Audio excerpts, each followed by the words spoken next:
இன்னைக்கு ஹாய் நெத்திலி ஃப்ரெண்ட்ஸ், மீன் இன்றைக்கி நம்ம சுண்டை என்ன வச்ச குழம்பு. இது எப்படி செய்கிறதுன்னு இன்றைக்கி நம்ம பார்க்கலாம் வாங்க. இன்றைக்கி மீன் 1/2 கிலோ மீன் வாங்கி இன்றைக்கி க்ளீன் பண்ணி வச்சுருக்கேன். அதே மாதிரி தாளிப்புக்கு வடகமும் சீரகமும், அதே மாதிரி என்னென்ன நம்ம இது வந்து வதக்கி இது எல்லாத்தையுமே நம்ம அரைக்க போகிறோம். ஓகேவா? சின்ன வெங்காயம், வெங்காயத்தை விட தக்காளி கொஞ்சம் கூடையாக இருக்கணும். சும்மா ஒரு 5 பல் பூண்டு, 2 பச்சை மிளகாய், ஒரு 4 வரமிளகாய், தாளிப்புக்கு கொஞ்சம் கருவேப்பிலை. இப்போ இது கூட நம்ம ஆட் பண்ண போகிறது பார்த்திங்கன்னா பாதி கப் தேங்காய் துருவல். இதெல்லாம் என்ன தூள் நம்ம ஆட் பண்ண போகிறோம்னா மீன் பவுடர்னு கடைகளில் கிடைக்கும், ஃபிஷ் கறி பவுடர். இது வந்து 1 டேபிள் ஸ்பூன், 1/4 ஸ்பூன் மஞ்சத்தூள், 1/2 ஸ்பூன் காஞ்ச மிளகாத்தூள், இது வந்து பெருஞ்சீரகத்தூள் 1/2 ஸ்பூன். இது மட்டும்தான். தேவையான அளவு உப்பு. நம்ம நல்லெண்ணெய் யூஸ் பண்ணுறோம். வாங்க நம்ம எப்படி செய்யலான்னு பார்க்கலாம். இப்போ நம்ம அடுப்பு ஆன் பண்ணிக்குவோம்.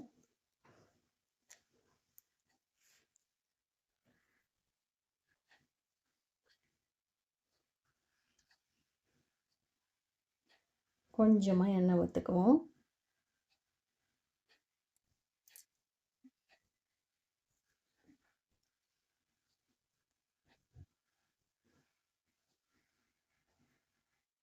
இப்போ என்ன செய்யலான்னா எண்ணெய் காஞ்சிடுச்சு. இப்போது நம்ம எடுத்து வச்சுருக்க பூண்டு போட்டுக்குவோம்.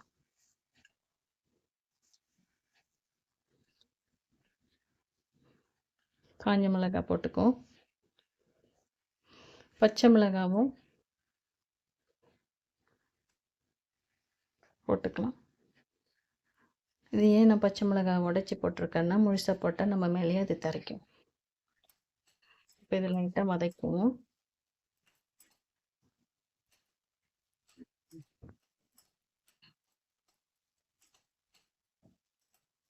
இது ரொம்ப வதக்கணும்னு அவசியம் இல்லை.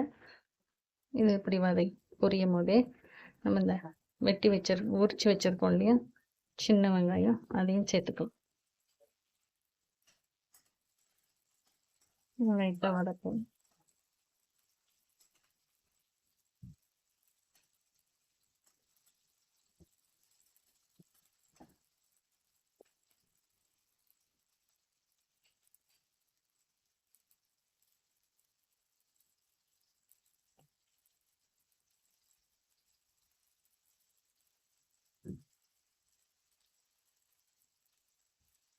இப்போ இது லைட்டாக வதங்கிட்டு வெட்டி வச்ச தக்காளியும் சேர்த்துக்கலாம்.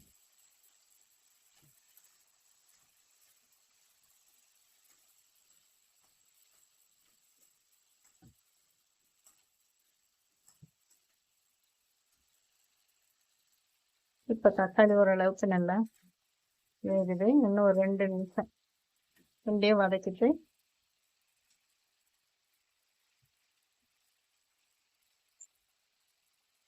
ஏன்னா சும்மா லைட்டாக வதக்கினா போதும், ரொம்ப குழன்னு ஆகணும்னு அவசியம் இல்லை.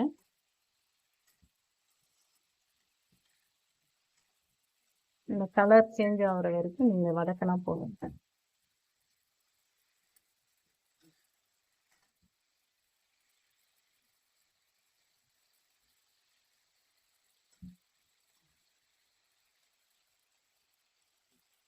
இப்போ நம்ம எடுத்து வச்சிருக்கோம் இல்லையா மீன் மசாலா தூள்,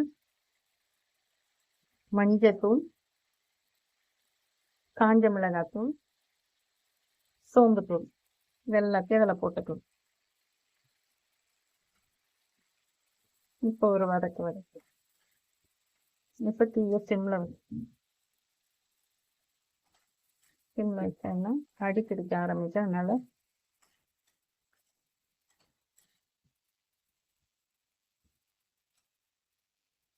இப்போ தேங்காவையும் இதில் போட்டுரும். தேங்காய் போட்டோன்னே ட்ரை ஆகிடும்.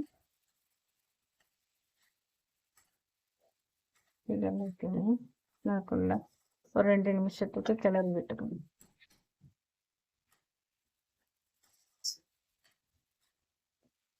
நீங்கள் இது சமைச்சு சாப்பிடும்போது உங்களுக்கு இவ்வளோ டேஸ்ட்டாக இருக்கா சொல்லிட்டு நீங்களே ஆச்சரியப்படுவீங்க. ஒரு வாட்டி ட்ரை பண்ணி பாருங்கள்.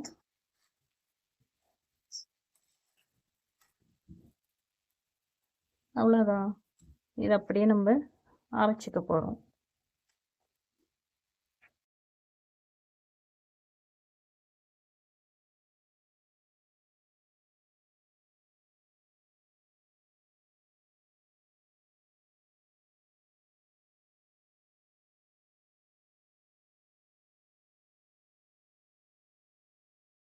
இப்போது நம்ம மறுபடியும் வதக்கணும் இல்லையா, அதை அரைச்சிக்கிட்டு வந்துட்டோம். இப்போ என்ன செய்யலாம், இப்போ தாளிப்பு போட்டுக்கலாம் வாங்க. ஸ்டவ் ஆன் பண்ணிவிட்டு கொஞ்சமாக எண்ணெய் ஊற்றி, ஏற்கனவே எண்ணெய் விட்டுருக்கோம், அதனால் கொஞ்சமாக எண்ணெய் விட்டுக்குவோம். எண்ணெய் சூடான உடனே நம்ம எடுத்து வச்சுருக்கோம் இல்லையா வடகம், பூண்டு, சீரகம் எல்லாமே ஒன்றாவே போட்டுக்கலாம்.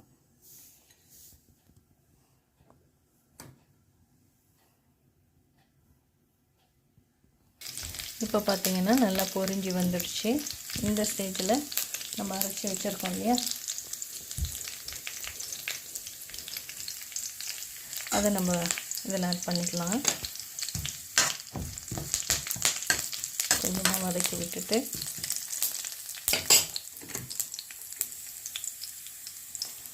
இப்போ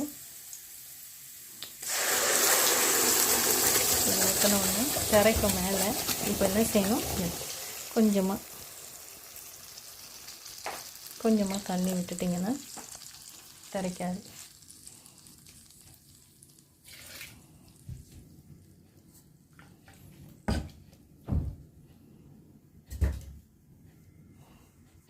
இப்போ நம்ம தாளித்து ஊற்றியாச்சு.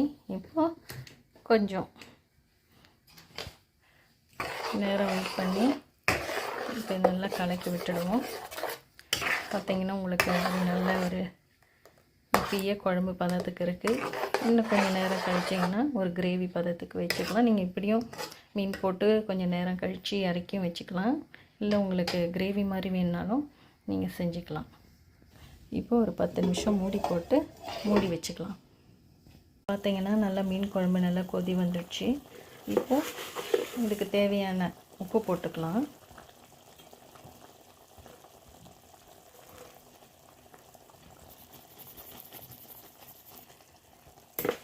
போட்டு நல்லா ஒரு கலக்கி விட்டுருவோம்.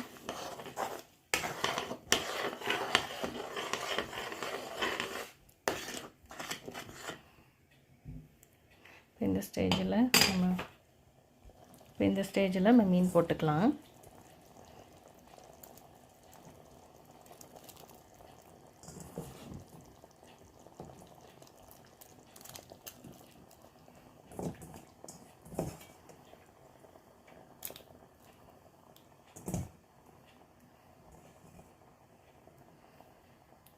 இப்போ மறுபடியும் லைட்டாக ஒரு கலக்கி மீனில் முழுகிற அளவுக்கு கலக்கிட்டு மறுபடியும் தட்டு போட்டு ஒரு 10 நிமிஷம் மூடி வைக்கலாம். இப்போ நம்ம இதை ஓப்பன் பண்ணி பார்த்துடலாம். எந்த அளவுக்கு வந்து பார்த்திங்களா நல்லா சுண்டி நல்லா சூப்பராக ரெடி ஆயிடுச்சு. இப்போ நம்ம உங்களுக்கு எடுத்து காட்டுறோம் பாருங்கள்.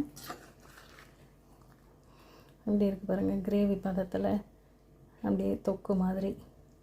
இது வந்து நம்ம ஒயிட் ரைஸ், மற்றபடி இட்லி, தோசை, சப்பாத்தி எல்லாத்துக்குமே இது நம்ம யூஸ் பண்ணிக்கலாம். நீங்களும் இதை ஒரு வாட்டி ட்ரை பண்ணி பாருங்கள். ட்ரை பண்ணி பார்த்துட்டு உங்கள் கமெண்ட்ஸில் உங்களோட பதிலை சொல்லுங்கள். ஓகே, மீண்டும் சந்திப்போம். பாய்.